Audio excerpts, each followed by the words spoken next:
একটা বল আসলো তোমার কাছে, সেই বলটা কি তুমি এইভাবে এইভাবে থ্রো করে, আমরা কি করি থ্রো করি এইভাবে থ্রো করি, তাই তো?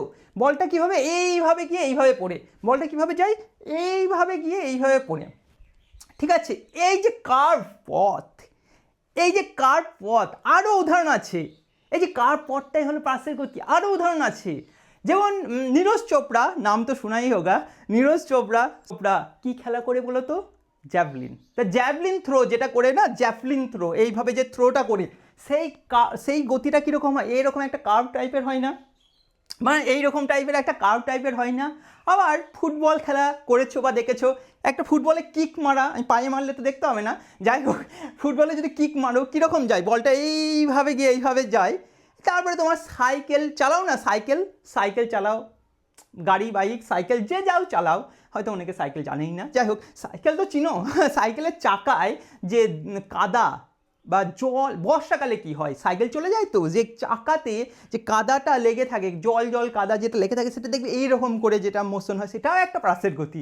প্রাসের গতি অ্যাকচুয়ালি কী জিনিস?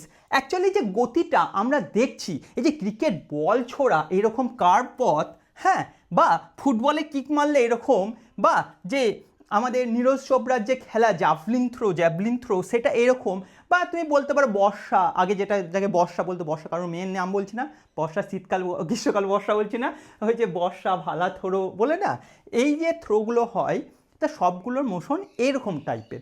এই মোশনগুলোকে আমরা বলি প্রাসের গতি বা প্রজেক্টাইল মোশন।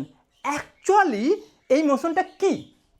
অ্যাকচুয়ালি এই মোশনটা দেখো, একটা প্লেন, এই প্লেনে মোশন, একটা ওয়াই অ্যাক্সিস একটা এক্স অ্যাক্সিস, এর না এক্স ওয়াই তলে যে গতিটা আমরা পড়ব সেইটাই হচ্ছে প্রজেক্টাইল মোশন বা প্রাসের গতি। প্রাসের গতি মানে ইন জেনারেল যদি বলা যায়, প্রাসের গতি হলো একটা একমাত্রিক নয়, কিন্তু এটা দ্বিমাত্রিক, বা একটা তলের গতি যেখানে একটা ফিক্সড ত্বরণ আছে, সেটাই হচ্ছে প্রাসের গতি।